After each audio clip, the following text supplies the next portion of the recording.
That should do it. Hello, everybody. Welcome to Prop Live. It's Thursday, and it's 5 p.m. here on the West Coast, where I am, bringing you guys tips and tricks and answering your questions all about prop and costume making. It is not 5 p.m. on the East Coast, however. It's much, much later, where today's guest is from and hanging out. Today we have on the show Reith. How you doing, Reith? I'm good. Greetings from the future. It's 8 Oh, you guys have flying cars yet over there? No. No, damn it. I know. Someday. So, Reith and her pals do this little thing called Propped Up Creations. We had her cohort Alyssa on a while back. We got Propped Up Creations. If you look them up on Facebook, you'll find them and find what they're all about, which is to say making really amazing, super cool costumes and stuff. So, Reith, what have you been working on recently? Oh, man, you caught me at a bad time because I've been working on enjoying the hell out of this summer. Yeah? Our next big con is Dragon Con, and I decided this year, instead of stressing out, I was going to do a whole bunch of little fun things. So I'm working on mostly some sewing stuff and a lot of closet stuff, just things I can wear comfortably. So I've got a Loki that I'll be working on. That's from a comic book, not the movie one. Mm-hmm. And then I've got Black Widow. I just almost finished. She has a few little pieces left. That's from Avengers, the first movie. Right. Yeah. Otherwise, it's a lot of closet stuff that's just for funsies. So like Hannibal from the show Hannibal, Tiny Steve Rogers from Captain America: First Avenger. Just fun stuff. You know what? That's what it's all about, isn't it? Having a good time. I think so, especially for this con, even though people do bring their A game, and I respect that so much. Yeah, I know that we won't have time to do any new really big costumes this year, but there are a lot of people bringing Skyrim stuff to Dragon Con this year. Yeah. So we're going to bring our Skyrim costumes back with some augmentations. Nice. I'll bring Mirak. That's the Skyrim costume I made. Yes, excellent. There's going to be so many of us. Yay! Awesome. I'm going back through some of the pictures here. Let's see. This is some Dragon Age stuff, and actually the funny story is that the first time I met Reith was at Dragon Con a number of years ago in Dragon Age costumes, and we didn't even know each other. We hung out for like 3 hours, never even shared a word until I think 6 months later at PAX East. Yep. And of course, I think the unifying factor there was Alyssa. Yeah, that's probably it. I know that guy. Super cool. Well, I'm really excited to obviously go hang out with you guys at Dragon Con and party like crazy people in our costumes. I've got the pie. It's ready. Yeah, I know. I saw that. For those who don't know, the pie is a ridiculously alcoholic drink that someone every year makes and brings to Dragon Con and shares with everyone to make sure that someone is hungover during the parade at some point. I'm sorry, not sorry. Yeah, so that's a good time. Actually, I could probably find that picture real quick because it's really funny. Ta-da! There we go. You are the bringer of the pie.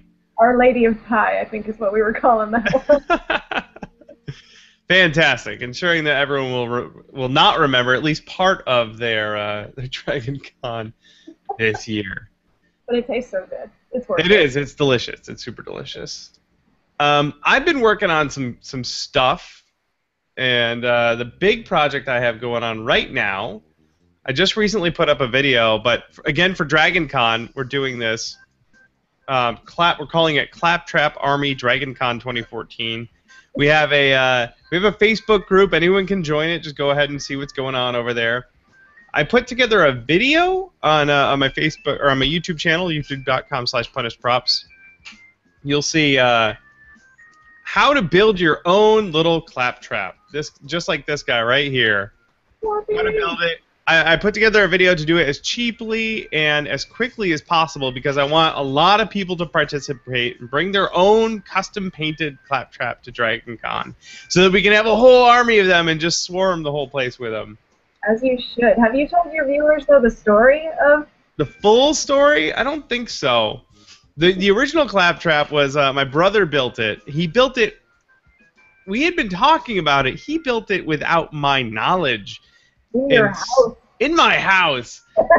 Snuck it to Dragon Con. He snuck to Dragon Con with the help of Reith and Alyssa without me knowing, and he showed up with his little claptrap robot and surprised the crap out of me. Like my jaw hit the floor. It was amazing. So if anyone watching is going to be at Dragon Con and they like Borderlands and they want to join the army, then go to the Facebook group so you can stay in touch with all the things going on there. As you can see, people are already starting to build theirs. We got one right there. This is a different one that someone else is building. It's got some paint going on. I think there's a couple more. Someone was building one from foam. There's another guy right there. And there are blueprint files and everything you need to put yours together. So please, everyone, go join in on the fun. It's going to be awesome. That is so awesome. Super, super cool. And that's it. I'm building some new stuff. I just started a new build today, so you guys will hear more about that next week. Other than that, that's all I've got. You got anything else you want to chat about, Reith, or should we hit up some questions? A woman named Laura just started a Facebook page called Cost Positivity, and it's full of very nice sentiments about cosplay, and it's a good place to go if you want to check out and see the nice side of cosplaying and the friendly community. That sounds like a good thing to me. I like being a positive person and sharing that love and positivity with everyone else. I also like it when people creep on me when I'm trying to record my thing. Who's there? That's Will, my shopmate, is over there. Hello. You want to peek in? There he is, yeah. All right. So, good to go. I think it's time we just start answering some questions. How's that sound? Awesome. All right.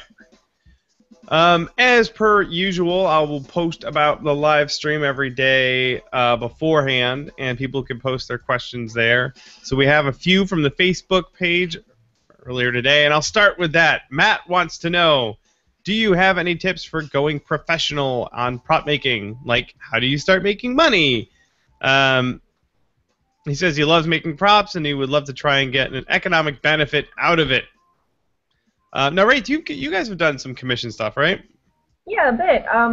Alyssa is the mastermind behind that. She actually did a very particular Excel spreadsheet, which will help you calculate, because you can input all of your costs in terms of materials. You can assign yourself an hourly rate and then estimate how many hours you'll be putting into the work. And this will allow you to create actual quotes that will give you back some profit. Now, those quotes will be high unless you have nothing. So a big part of that also is finding the customers who are willing to put in the money for a custom prop. Yep. I know. Now, one thing I would like to point out, though, is that you and Alyssa do have full-time jobs, even though you take commissions. You guys, you don't have to make money from the builds you're doing. It's nice to make money, but you don't have to. So I would recommend people who already have day jobs and are looking to get into the prop making stuff and taking commissions, take on some of those commissions while you still have the safety of a steady paycheck from your day job. I don't have that. I quit my job outright and I do the prop making full time. So I've been learning really pretty much the hard way how to earn an income doing it. Step one is always get really, really good and really, really fast at making stuff. Your stuff needs to be worth the money that you're going to have to charge for it. And so it's not always healthy to compare your work to other people's, but sometimes you gotta to really see where the quality bar is and what other people are charging for the stuff they make. And if you're trying to charge a lot more for something that's not up to par with sort of the market, then you're gonna find yourself running out of commissions really fast. So that's one thing to keep in mind. Other than that, if you're doing it full time, you're going to be working 80-hour weeks minimum. It's a crap load of work, and it takes a long time to get good at coming up with estimates. The first few projects I did, I lost money on. I didn't even come close to making any money on. And the business as a whole, I've been doing for over 2 years now, and I'm only just now starting to see any kind of real profit. So it's a long haul. It's going to be a while before your business takes an upswing. It's going to be a money pit for a while. So if this is your passion, don't let that intimidate you. If you start any sort of business, you expect it to be in the red for the first 3 years, honestly. So Yep. starting with profit and being in the black in 2 years, Bill, you're doing well. Yeah, yeah. I was surprised. I did my taxes this year, and I owed money, and that meant I made money. I was like, whoa, crazy. Making it Uh, rain. yeah. The other thing too, though, is if you're really super passionate about prop making, that doesn't necessarily mean it needs to become your business. It may be okay if it's just your hobby and you do it in your full time or in your part time. So keep that in mind. You don't have to make money from it. All right. Next question's coming in live from the Q&A app. If you're watching live right now, there's a little Q&A thing. You can submit a question. It'll show up on my screen, and then we can answer it. So this one is coming from Robert. He wants to know about Plastidip. Yesterday, I picked up some spray Plastidip, hoping to seal and finish pink insulation foam, and it melted it. Oh, yeah. Can you recommend another product for finishing the non-EVA foam, or in this case, extruded polystyrene or styrofoam?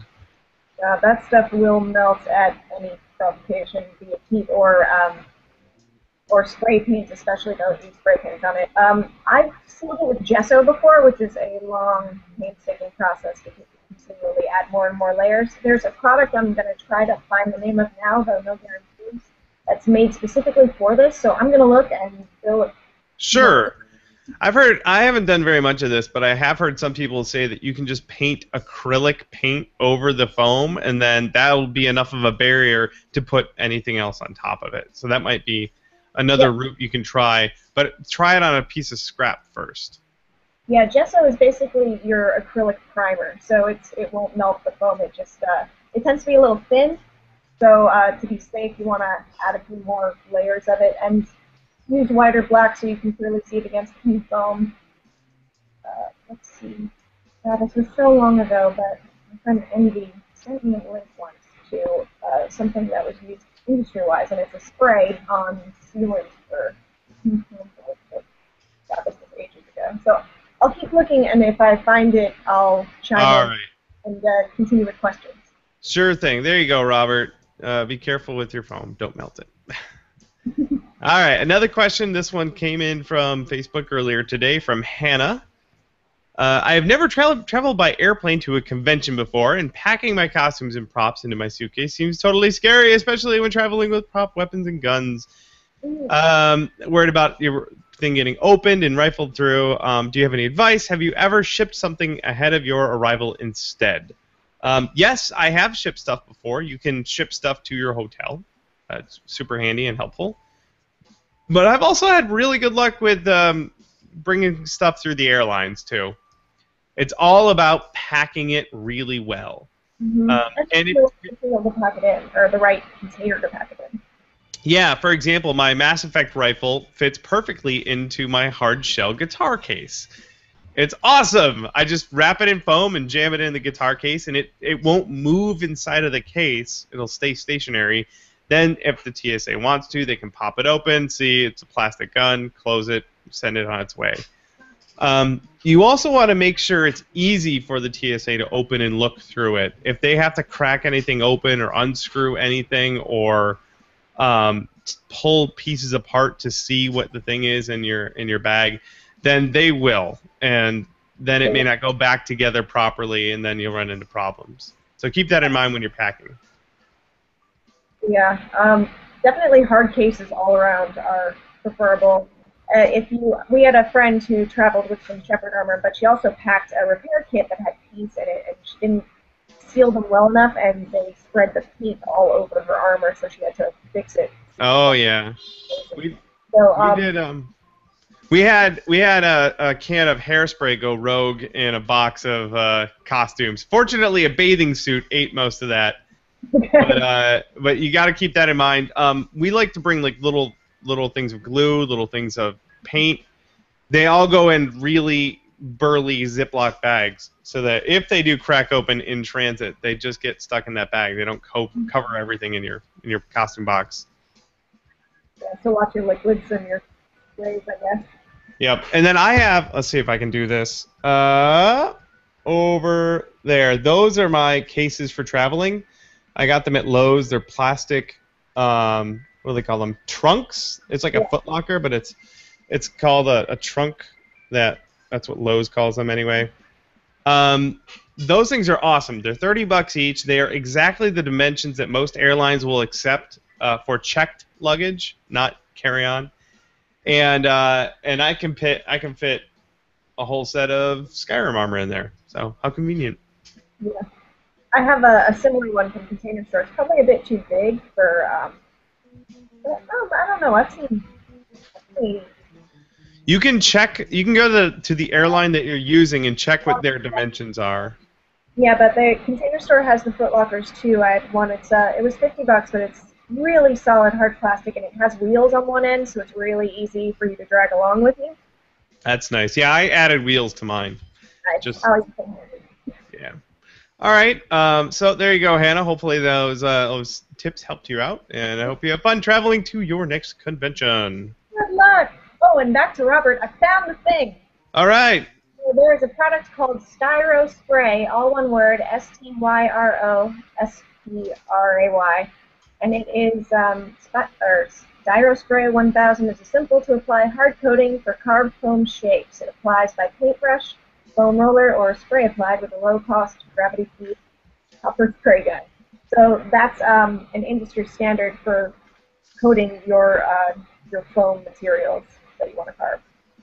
I haven't tried it yet, but it was recommended to me by a friend. So Super cool. This is it right here. Styro spray. Looks like someone made a dragon yes, and then sprayed it with that, and it looks awesome. yeah, I've been dying to try this stuff, but I haven't started anything yet. So funny enough, I do have that pink foam all back there. There you go. That's an awful lot of foam over there. Yes. All right, let's grab another question from the chat here. Mike would like to know, what's a favorite story or memorable story that you can share from Dragon Con? He thinks he's going to try and make it out there next year. Oh, do it if you can do it. Absolutely. Yep. I guess memorable stories were really just in the process of meeting two people in 1 year, which was you and Alyssa. I met the entire group of adult friends I have now. Which was kind of hysterical because a lot of them are local, and I never met them in the city I live in. I met them down in Atlanta, which is pretty hard. But God, specific stories. There's so many. I've got one. I do a lot of obviously stuff in the cosplay world, but I also do a lot of stuff in the podcasting world. I have a lot of friends who do podcasts. I do some, and those worlds collide at Dragon Con. There's a big podcasting presence there. So my friends run this live show for their podcast every year, and they have a costume contest every year at the live show, and it's not what you would call an accredited professional costume contest. It's just shenanigans and tomfoolery. So we showed up. My wife and I showed up, which, by the way, 4th year anniversary today for my wife. Brittany and I, hooray! We showed up to the costume contest she was Chell, I was Hawk from Dragon Age, and we were super proud of our costumes. So we show up, and we ended up in the costume contest. They only picked 4 people out of the crowd to sort of do battle, and people on the show have to sort of advocate for their hero. So my friend Veronica picked me to be her champion, and we lost. Both of us lost to I can't remember who we lost to. So we show up the next year, and we had I was Shepard, and she was what was it? The Phantom from Mass Effect. And by then we're like, I'm doing this full time. I'm a full-time prop maker. I'm really, I think I'm pretty good at it. So again, we get picked to go up on stage and do the thing. The professional, costume makers, and we lost again. And the going trend was every year we go back, we get picked and then lose. But this past year we got picked again, a 3rd time we got picked, and we finally won. So now I can retire. Outstanding. That reminds me, that year that I was wearing Plymouth, Liz, who was dressed as Drac from Mass Effect at the Yep. time, were hanging out. And we got pulled into a costume contest too. It happened to be the Dragon Con After Dark costume contest, which is the gaudy one.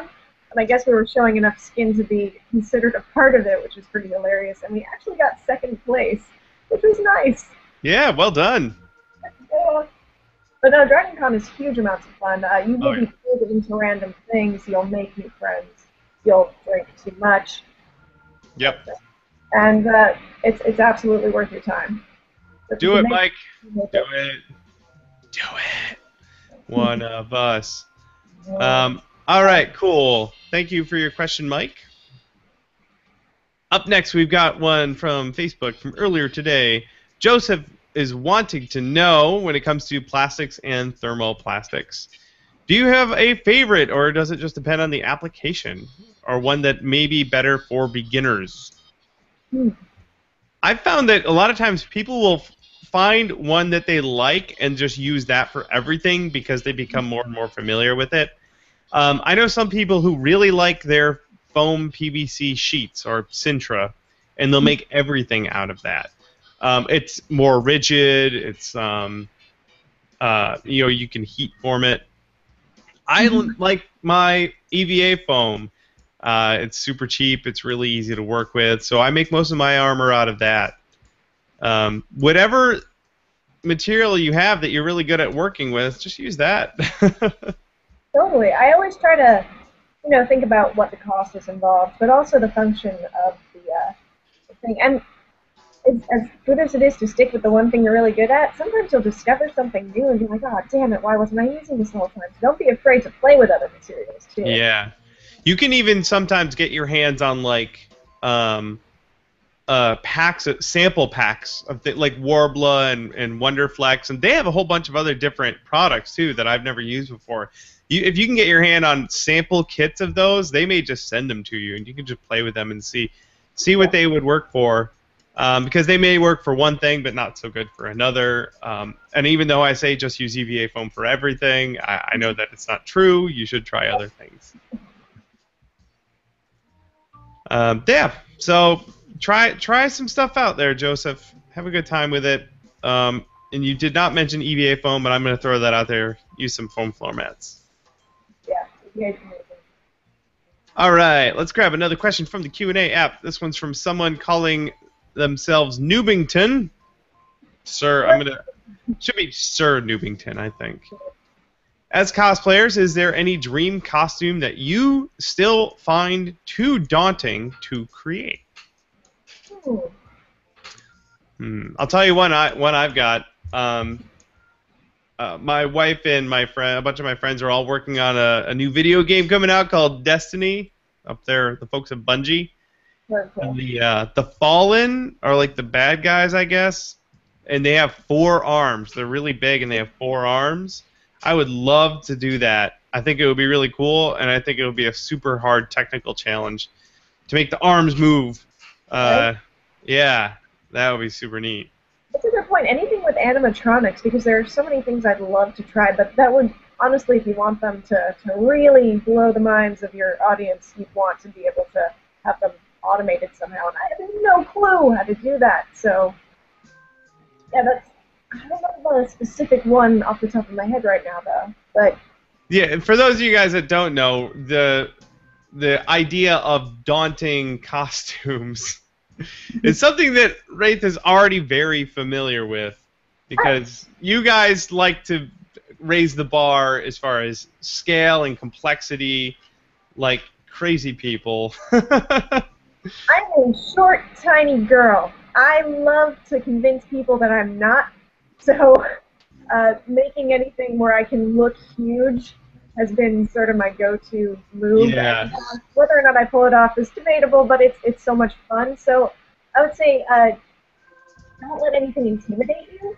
You can always try, because if you try and fail, you fail. But you tried. Whereas if you don't try, you failed.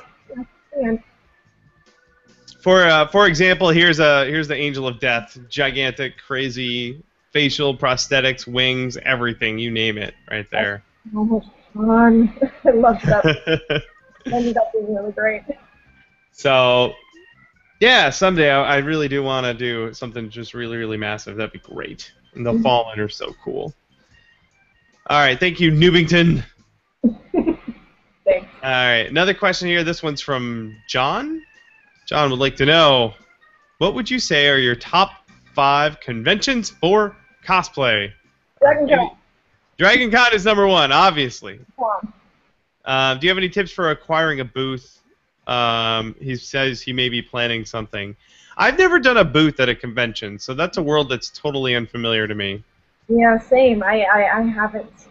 So actually, unfortunately, Alyssa would be the one to ask because she's helped run conventions in the Yeah, past. yeah. She would know the ins and outs of this more than us. And you can shoot her a message over at Propped Up on Facebook if you'd like. There you go. I would definitely say, obviously, Dragon Con. That's my Mhm. favorite, at least. Emerald City Comic Con here in Seattle is getting really awesome, and they're doing things like setting up backdrops throughout the convention center where people can pose for photos. It's really great because there's a lot of cosplayers, and that gives them a meeting place. You can say, "Hey, let's go meet at the Gotham City backdrop." San Diego Comic Con I went to for the first time last year. That's bonkers. That's got to be top 5 Yeah. for costumes. I hear great things about Katsucon. I haven't been in years, but I've heard that that's a really great place for costumes as well. And I'm planning on going this coming year. So. Yeah, that's East Coast, right? Yeah, East Coast, Maryland or Baltimore. Yeah. Yeah, so tough getting over there. I didn't. I'm the bad friend who didn't go to PAX East this year. Usually try and make it out there a couple times, but I flew to New York 4 times last year, so it was not in the cards. All right, John. Hopefully, we gave you a couple of suggestions that are nearby. You can go check out. That's it for the Facebook questions, but we have a whole pile more from the Q&A app, and we got about another half an hour. So buckle up. Here we go. This question comes from Marna. Any suggestions for a customer who wants constant updates on their commission to the point where she was emailing me twice a day or 2 weeks before the deadline that I had told her? People get really excited when you're building something. And anxious if it's a lot of money. So. Yeah, that too. When I'm building something, so long as it's not under NDA or anything like that, I try and make sure I post a progress photo every single day publicly on my page. And if I'm also communicating with the person who commissioned me, I will email that photo to them directly to them as well. Yeah.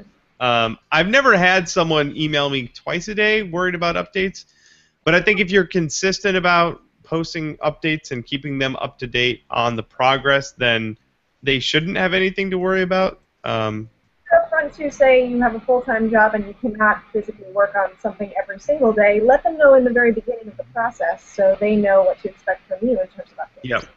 You can also include, if you would like, in the I'll do a deposit. When someone commissions me, I will take 50% non-refundable upfront. That's just my own policy to make sure that the project goes through, and to pay for materials and all that stuff. You could in the invoice or in the contract for the commission, you could have a clause that states how the frequency of updates, and basically promising them that they'll get their updates. And that would set a precedent for what might be unreasonable on their end, I guess. I don't know. Other than that, just remember, people get really enthusiastic about your stuff. So they may not be bugging you about it. They may just be really excited about the thing you're making for them. Because we're all fans here, and fans are really produced. Yes. We tend to get a little bonkers about the stuff we love. Good luck, Marna. I will tell you this, though. When you do dip your toe into the world of taking commissions, it's a beast. There are so many things that can come up and issues. Stuff you didn't think would happen will happen. People will drop off the face of the planet. You'll never hear back from them again for no reason. It's weird. It's really, really weird. The best thing you can do as the person who takes the commission is just make sure you stay on top of keeping that line of communication open. Yeah. All right, we got another one from It's Nami Cosplay. Have you worked with Plastidip? And if yes, how do you get it smooth? All of my dipped pieces have a leather-like texture to them, even when applied over smooth sanded pieces. I have used Plastidip a little bit, and you're right. Like, you kind of stuck with the texture you get. I don't know if you can sand it. I've never tried. But yeah, you do just get that texture with it. Yeah, I think plastic dip is almost sort of a rubber, so it does not sand very well. It depends on the sort of surface that you're trying to get with it, like, or what you put it on top of. Like, if you put it on an EVA and it needs a little flex, there's not much you can do about it. If you put it on top of something more rigid, I wouldn't recommend trying to sand the plastic dip. I would put on another coat of, say, gesso or acrylic and sand down that instead. That can make it a little bit smoother.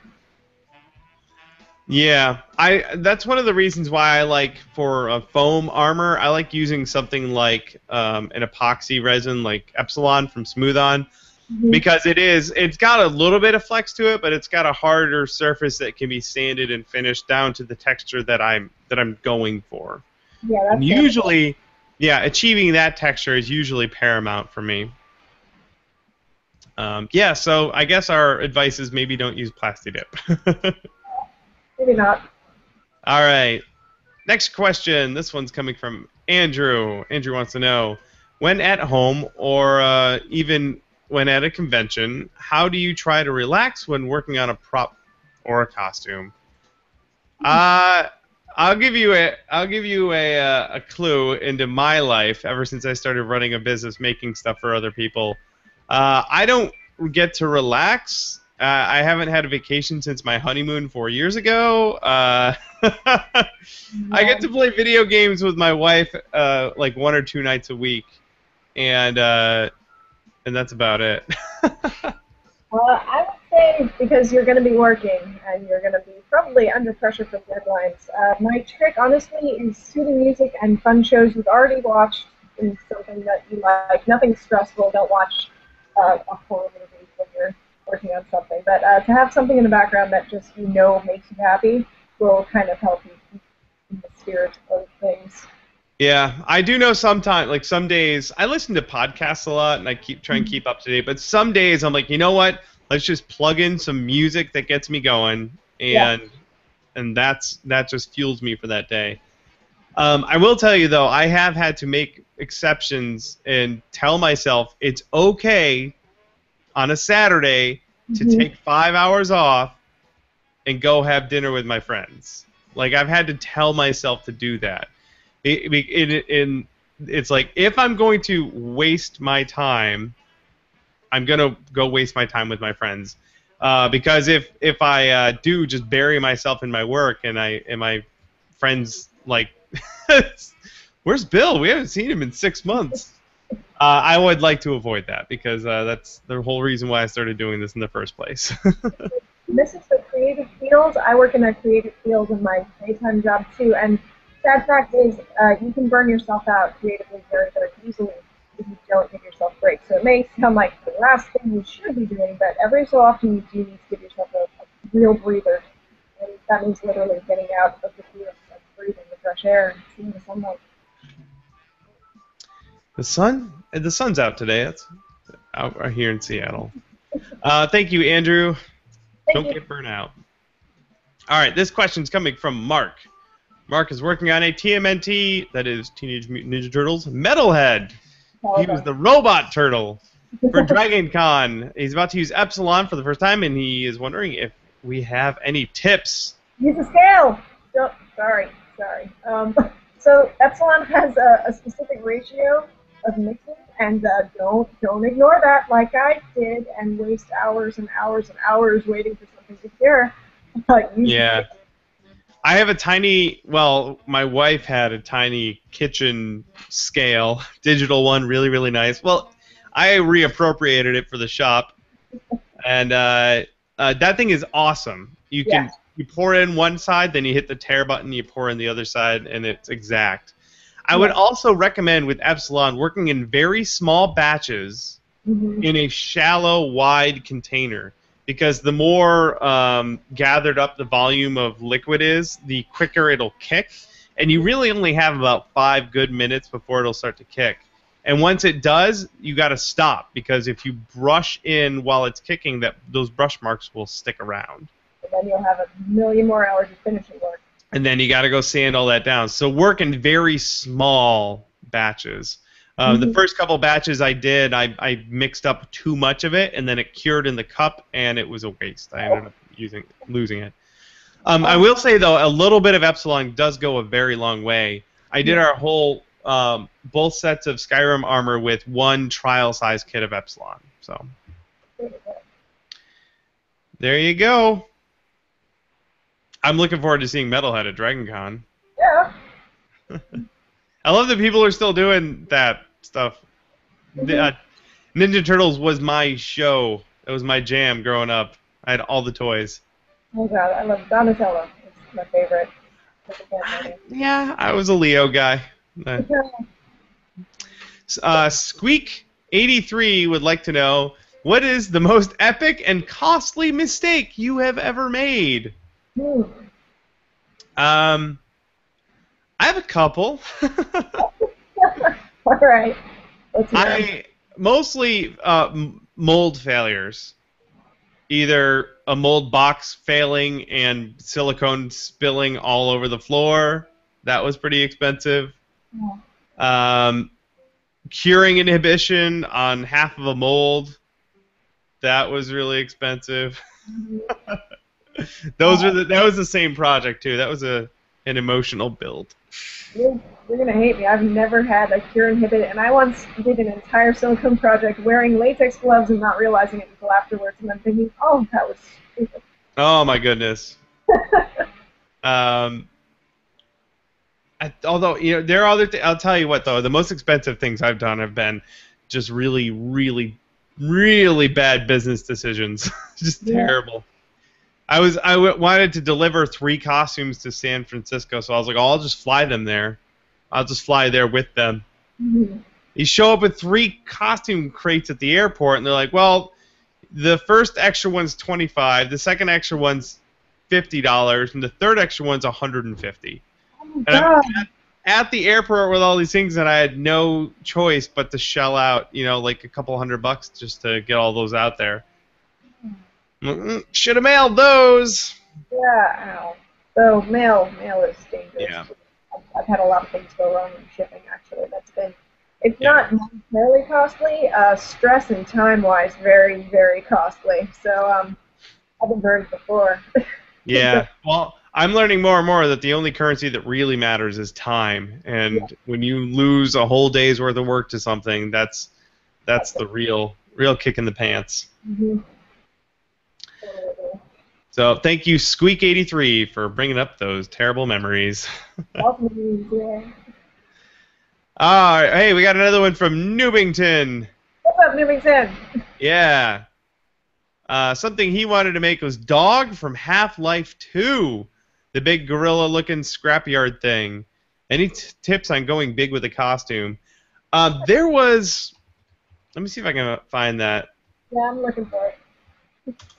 There was Legacy Effects made this giant robot at San Diego Comic-Con last year. Oh, that's this cool. guy right here. Burp. This thing is so ridiculously cool.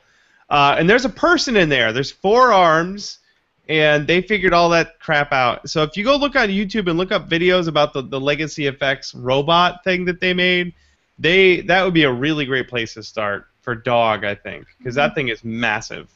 And it's really similar to that format even. Wow. Yeah. That's, I would say, we just talked about your best currency. To do a project like this, don't set a huge deadline.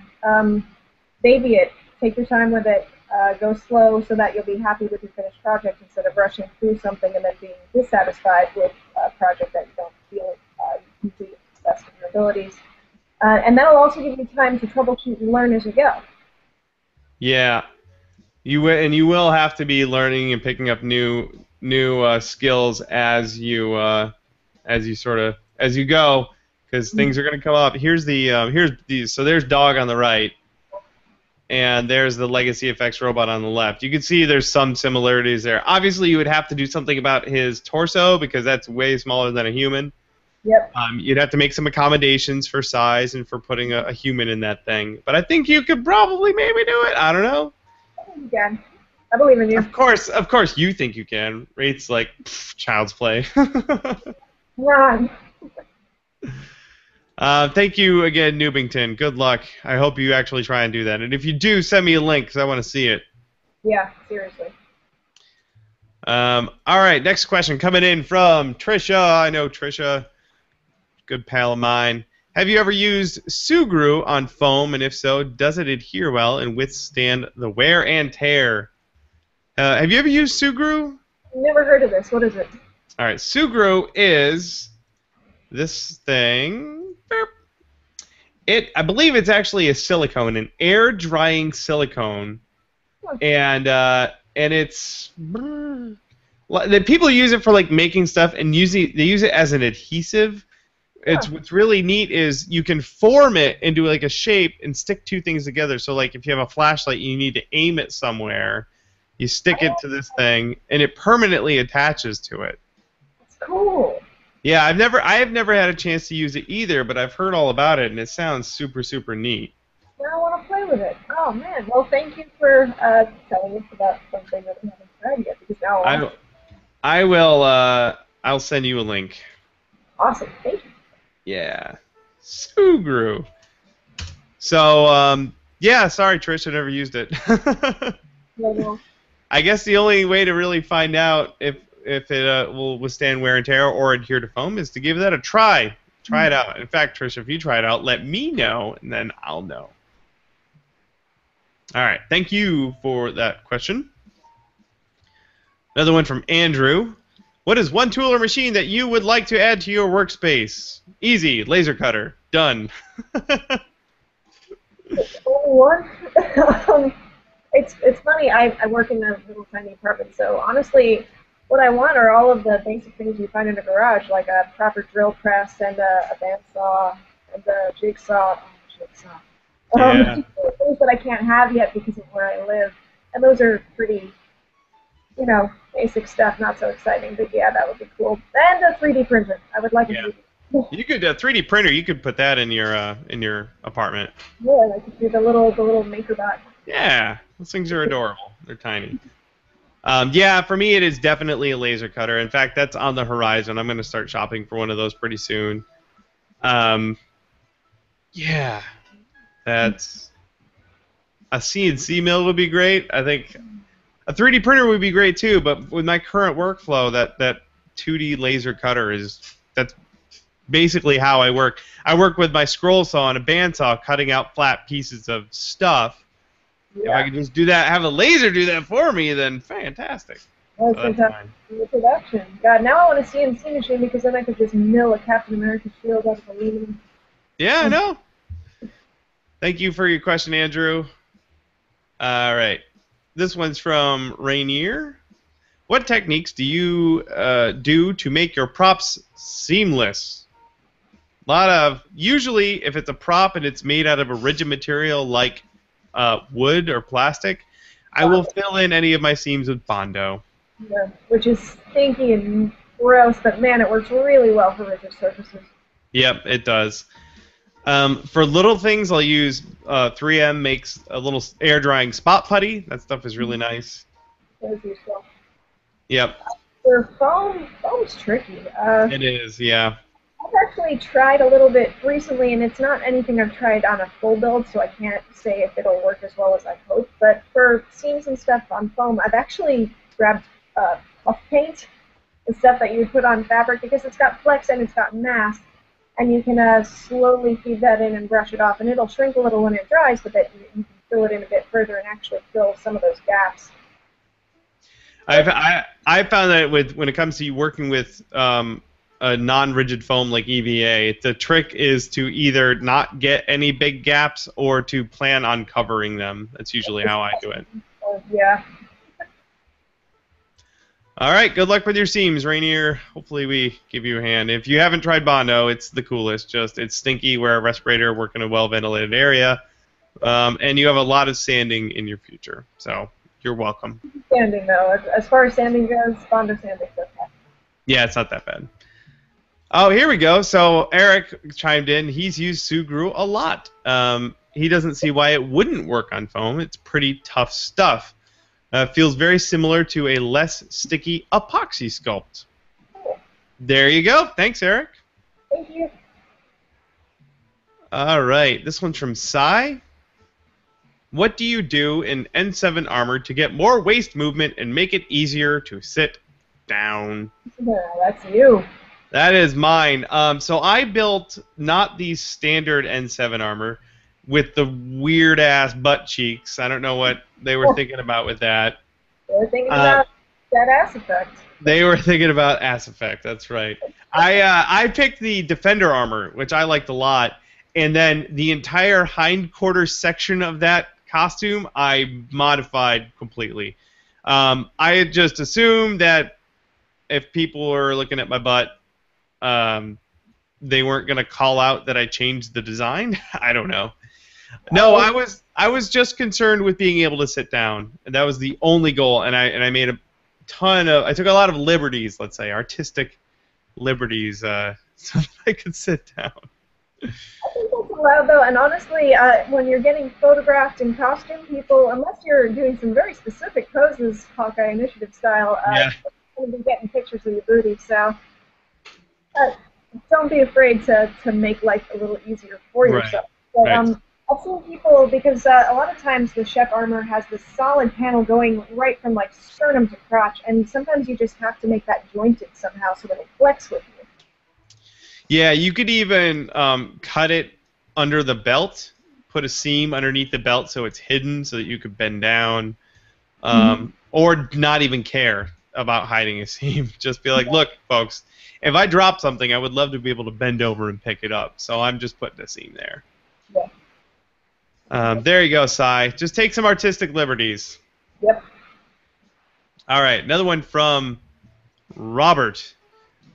Building a good portfolio website is a pain. Can you recommend a CMS, a content management system for artists, blogs, portfolios, e-commerce? Who does your website, Reith? God, Alyssa. He knows all the details. We had a coder named David, who's an awesome guy, but he's just a personal friend too, so I don't know how exactly that still works this way. If you have questions about that, again, message Alyssa on Propped Up on Facebook, and she'll probably be able to point you in the right direction as to what we use. I'm a little clueless. I do my whole website, and it's a massive pain in the ass. I do it using WordPress, and if you go buy a domain, like I use DreamHost, buy a domain name, punishedprops.com. You buy hosting for all of your files to live. It's a reoccurring payment every year. It's not too expensive anymore. When you go to your hosting thing, there's a thing that says, would you like your website to have WordPress? And you say, yes. And you click that, and it installs WordPress on your website. And then you go to a specific URL for your website, and you can log in and do all of the back-end stuff, building the website, publishing new content, all of that. It looks like this. This is what mine looks like here. Over on the left, I can post new stuff. I can add media like photos and whatnot. And then for e-commerce stuff, I use a plugin called WooCommerce. And if you go to Woo, look up Woo, W-O-O, Commerce, you'll find them. And that is a plugin for WordPress for running your store directly from your website. You can also run a store on Etsy or on Store Envy or a whole bunch of other platforms. Yeah, You said you have a Store Envy? yeah. There you go. Having someone else run the platform is super handy, but bear in mind that you are then subject to their terms and conditions. Go ahead. And the fees. You will be paying fees for this. Yes, and you will pay them for that. You can also go with a one-stop solution like Squarespace. I know I've never used it before. I know a lot of people do. It's a little more pricey than running it yourself again, but you just go there and you're like, I want a blog, I want a store, and it just blah, it's all visual, and you just throw crap on the screen. So there you go. There's some options, Robert. Good luck. I like WordPress. It's pretty good.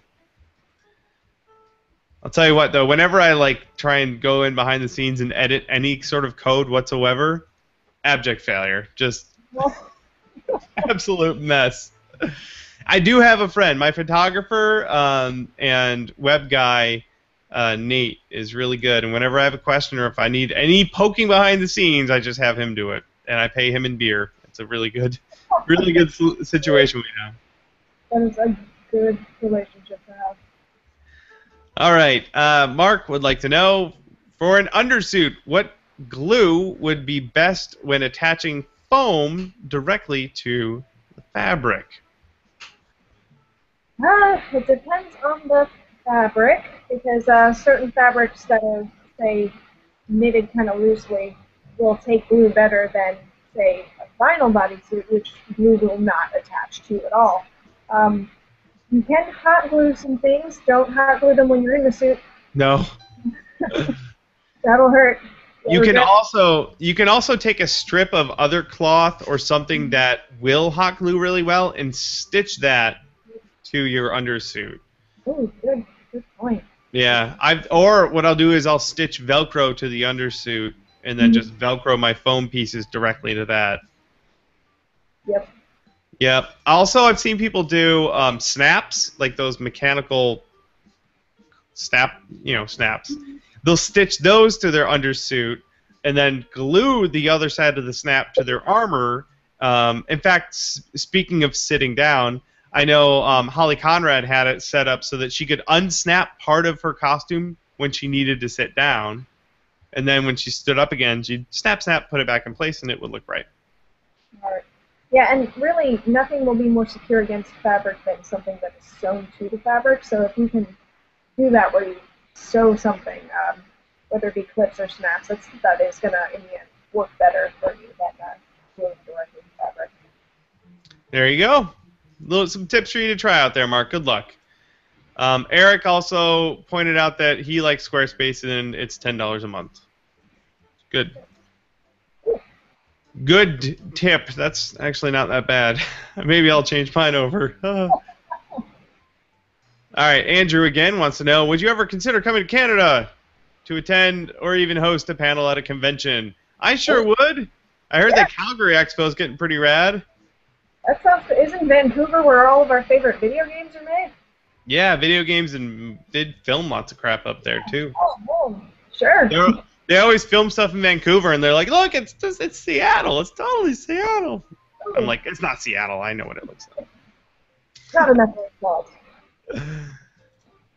Yeah, I have not yet been to a convention up in Canada, but I live very close, so I'm running out of excuses. I'll probably go to one next year.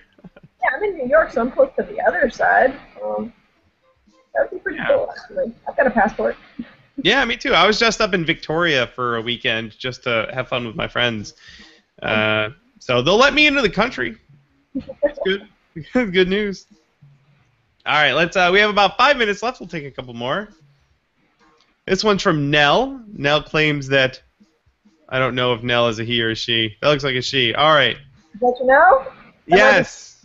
Yes. Janelle says she misses you. What does you do? Oh. Yeah. She's planning on making the new Thor costume, Lady Thor. How would you suggest going about making her helmet? Oh, I would make it out of foam.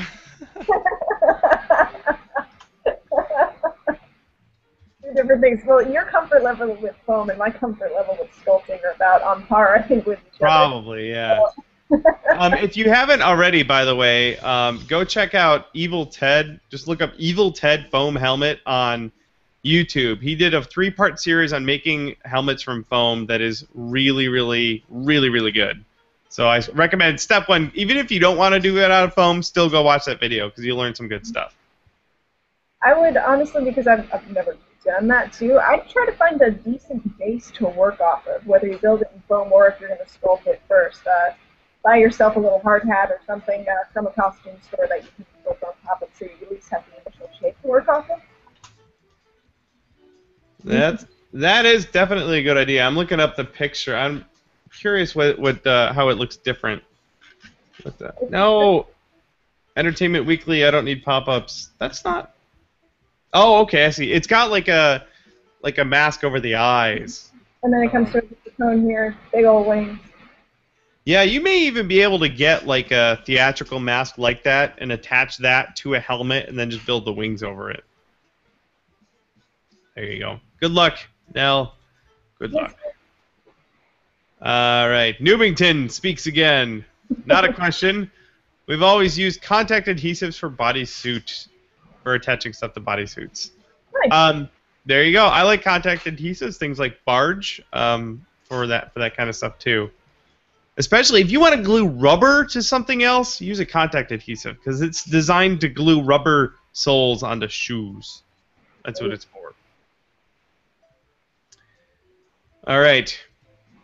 Sculpting question, Ray. Oh. Reith, get your sculpting hat on. This one's coming from Cyan. Favorite or essential or improvised tools? What are your favorite sculpting tools?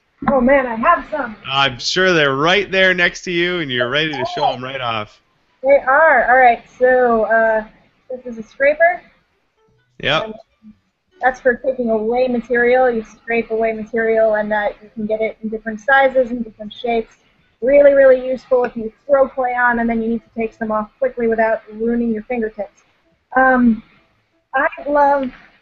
These are all what you would see in a dentist's office. They're horrifying, but they are fantastic for sculpting, and you can find them for pretty cheap in your art supply stores. So that's great for fine detail. Really, really useful. And the other thing I love are these little silicone tipped guys. Oh, I just got some of those, and I haven't had a chance to use them very much, but I'm excited to try them out. These are fun. The clay doesn't stick to them because they're silicone, which is wonderful.